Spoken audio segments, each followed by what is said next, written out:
في كلمات في اللغة المصرية القديمة لسه بنستخدمها لحد دلوقتي واحنا مش عارفين، زي ما بنقول الراجل ده مكحكح، الراجل ده كبير. كلمة كحكح دي موجودة في اللغة المصرية القديمة ومعناها راجل عجوز.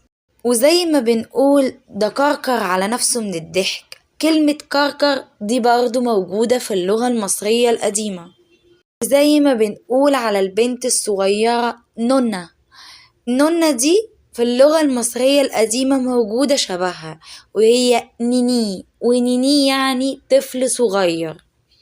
وزي ما بنقول ده همهم بصوت واطي، كلمة هم دي موجودة في اللغة المصرية القديمة ومعناها الكلام بصوت واطي. ولو عايزين نقوم حد من مكانه بنقوله فت من مكانك، كلمة فت دي موجودة في اللغة